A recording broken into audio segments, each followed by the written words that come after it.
തർക്കഭൂമിയല്ലാത്ത പാക് പഞ്ചാബിലേക്ക് 1971 യുദ്ധത്തിന് ശേഷമുള്ള ആദ്യ പ്രഹരം. സൈനിക കേന്ദ്രമല്ലാതെ ഭീകര താവളങ്ങൾ മാത്രം ലക്ഷ്യം. ആദ്യമായി പര്യവേഷണത്തിൽ നിന്നും ഡ്രോണുകളെ ആക്രമണ ദൗത്യത്തിനുള്ള ഉപയോഗം. ഭാവി പോരാട്ട ശൈലിയായ സ്റ്റാൻഡ് ഓഫ് സ്ട്രൈക്കിന് ഇന്ത്യൻ സൈന്യത്തിൻ്റെ തുടക്കം. മെയ് 7 അർദ്ധരാത്രി പാകിസ്ഥാനിലെയും പാക് അധിനിവേശ കശ്മീരിലെയും 9 കേന്ദ്രങ്ങളിലേക്ക് ഇന്ത്യ നടത്തിയ 24 പ്രഹരങ്ങൾക്ക് ഇനിയുമുണ്ട് നിരവധി പ്രത്യേകതകൾ.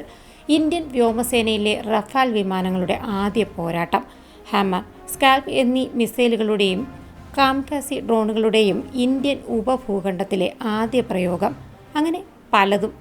ഓപ്പറേഷൻ സിന്ദൂർ ദൗത്യത്തിലൂടെ ഇന്ത്യ തിരിച്ചടിച്ച് ചുട്ട മറുപടി കൊടുത്തപ്പോൾ പാകിസ്ഥാൻ്റെ നടുവൊടിച്ചതിൽ സ്കൈ സ്ട്രൈക്കേഴ്സ് ഡ്രോണുകൾ നിർണായക പങ്ക് വഹിച്ചു. ഡ്രോൺ സാങ്കേതികവിദ്യ സാധാരണക്കാർക്ക് പരിചിതമായത് ഹെലികാമിലൂടെയാണ്. പാഴ്സൽ ഡെലിവറി, കൃഷി തുടങ്ങിയ റോളുകളിൽ നിന്നുമൊക്കെ യുദ്ധമുഖത്തേക്ക് ഡ്രോണുകളുടെ സാന്നിധ്യം അറിയിച്ചിട്ട് വളരെ കാലത്തോളമായി. എന്നാൽ ഇന്ത്യ ആദ്യമായാണ് ഒരു സൈനിക ആക്രമണത്തിന് ഡ്രോൺ ഉപയോഗിക്കുന്നത്. ഒരു എതിരാളികളുടെയും റഡാറിൻ്റെയും കണ്ണിൽപ്പെടാതെ ലക്ഷ്യസ്ഥാനത്ത് പറന്നെത്തി രഹസ്യ സ്ഥാനങ്ങളുടെ ചിത്രീകരണം നടത്തുന്നതിനാണ് ഡ്രോൺ പ്രധാനമായും ഉപയോഗിക്കുന്നത്. ഇതുമാത്രമല്ല, ശത്രുപാളയത്തിലെത്തി ആയുധങ്ങൾ വർഷിക്കുന്നതും കാരിയറായും കമ്മ്യൂണിക്കേഷനുമൊക്കെ ഡ്രോൺ ഒരു ഉപകാരിയാണ്.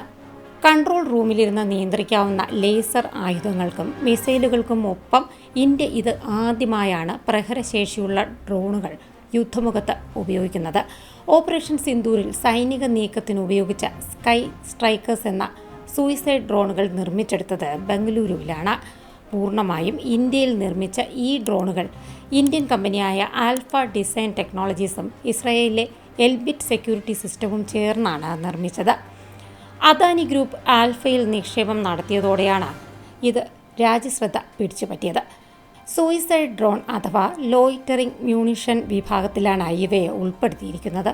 വളരെ ഉയരത്തിൽ പറന്ന് ചുറ്റിത്തിരിഞ്ഞ് ലക്ഷ്യത്തിലെത്തി പൊട്ടിത്തെറിക്കുന്നതുകൊണ്ടാണ് ഈ പേര് വന്നത്. ഡ്രോണുകളിൽ പ്രത്യേകമായി പോർമുന സ്ഥാപിക്കുന്ന രീതിയല്ല ഇതിലുള്ളത്. പോർമുന ഡ്രോണുകളുടെ ഒരു ഭാഗം തന്നെയായിരിക്കും. ഇതിന് ഫ്യൂസിലേജ് എന്നാണ് പറയുന്നത്. പാകിസ്ഥാനോട് തിരിച്ചടിക്കാൻ ഓപ്പറേഷൻ സിന്ദൂരിൽ സ്കാൽപ് ക്രൂസ് മിസൈലുകളും ഹാമർ ബോംബുകളും ലോയിറ്ററിംഗ് ഉപകരണങ്ങളുമാണ് ഇന്ത്യ ഉപയോഗിച്ചത്. ഇവ ദീർഘദൂര ആയുധങ്ങളുടെ ശ്രേണിയിലാണ് വരുന്നത്. ഇവയിൽ ലോയിറ്ററിംഗ് യുദ്ധോപകരണങ്ങളുടെ പട്ടികയിലാണ് കാമികാസി ഡ്രോണുകളെന്നും അറിയപ്പെടുന്ന സൂയിസൈഡ് ഡ്രോൺ.